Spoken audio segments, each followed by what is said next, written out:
But I really want to kind of do a bit of a pros and cons list of both. For people who are still considering that part about whether they go and carry out the formality or not, let's start with some of the benefits from a parent's perspective. Seth, yours is really interesting. Certainly, you want to bestow US citizenship on your child because obviously it's a pride thing. But what are some of the other considerations that you guys would see as a benefit to your child being a US citizen?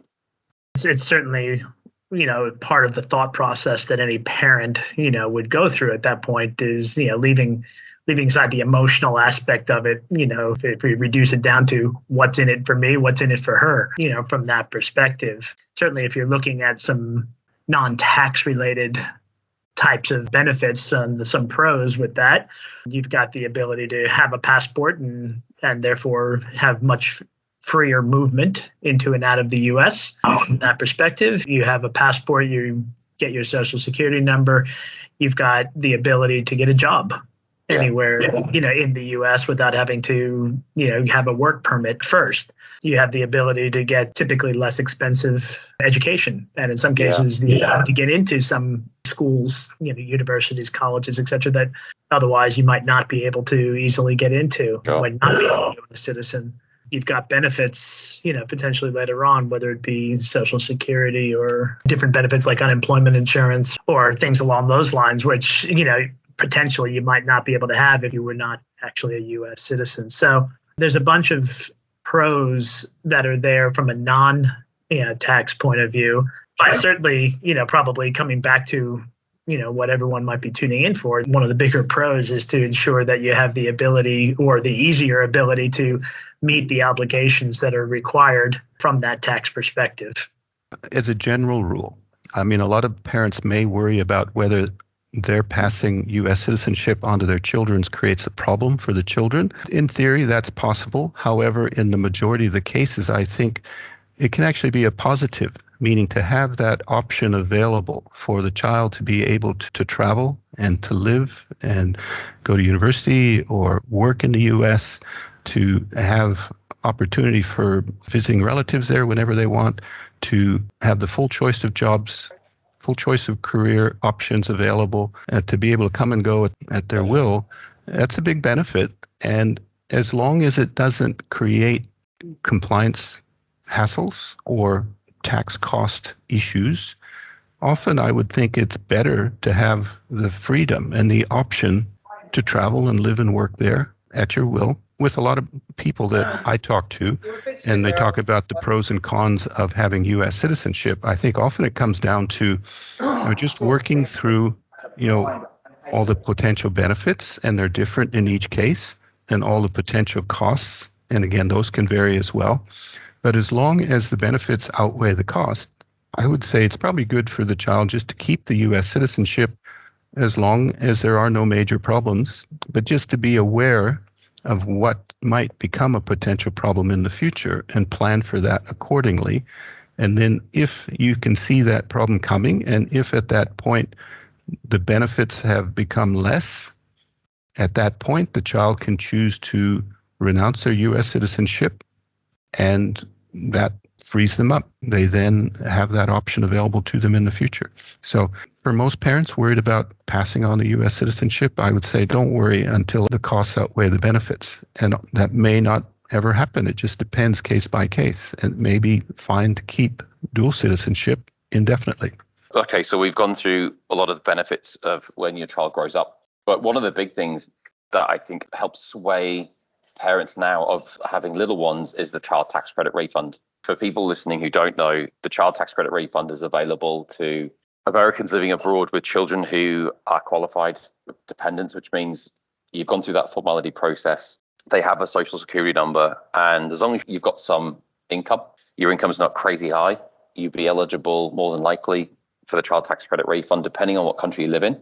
Back in 2017, it was $1,000, and then this is $1,000 per child per year, and then it moved to $1,400 per child per year. We're not talking about just a little credit here. We're talking about real money in your pocket, a check, bank transfer from the IRS to your bank account. And the $1,400 is what we've currently got, and it can go up, right? It's going to go up every couple of years. It should probably get nudged up a little bit more. And, if you take that, what is currently now $1,400 from the ages of being born to the age of 16 when it stops, that's a lot of money. If you put that money away for your child, they've got a very nice little nest egg there to get them started in life. So I think that really helps if you're eligible for that, which many Americans abroad are eligible, even though many think they're not. That's a big swing in terms of making that decision, right? It really is the biggest sea change for 2018. Yeah, the amount went up, as you say, from 1,000 to 1,400, but it became refundable. And so you could have zero tax liability otherwise and still get money. Here in Australia, that's an everyday occurrence with our clients because the Australian tax rate is quite high. And so it's quite common for U.S. citizens who are living in Australia to have little to no U.S. tax on their tax return. And then all of a sudden, they're paying in nothing throughout the year. We prepare the returns for them and they find that they're getting refunds. We're asking them, hey, can we have your U.S. bank account details so we can give you some money back? You'd be amazed at the expressions. They just don't register how much an amazing thing that is. And they weren't having kids for financial advantage, but all of a sudden they're getting that they were not anticipating. People say to me, how can I get a refund? I didn't pay any tax in the first place. It could be in almost any EU country in the UK, Ireland, Canada, Australia, New Zealand, and many more countries where they'll be eligible for the refunds. They say, I haven't paid anything. How can I possibly get a refund? And I think part of it is just the terminology and the words that are used, but they're pleasantly surprised. If you've got 2 or 3 children, you're talking $4,000 or $5,000 hitting your bank account, which certainly helps. And on top of that was the various stimulus payments and economic impact payments that are coming through on either last year through the process where the U.S. government sent out those checks or direct deposits, and then there was one this year in April as well. All of a sudden, the kids were giving you the equivalent of $2,000 for the combination of the first 2 payments, and then another $1,400 for the third one. There's a lot of reasons at the moment, for sure, to sit back and say, there might be some benefits here going through the process. Again, as we spoke about earlier, formalizing what is actually already the case. Yeah, exactly. They are actually U.S. citizens. Yeah. They might as well get some benefits out of it. I've had numerous clients over the last probably 12 months now, as we're riding out this pandemic, received over $10,000, a combination of child tax credit refunds plus all the stimulus payments. Because obviously with the child tax credit refund, we can backdate 3 years. So we managed to pick up a refund for 2018, the 2019, the 2020 return. And then the 2020 return, they also got the first 2 stimulus payments for them and their children.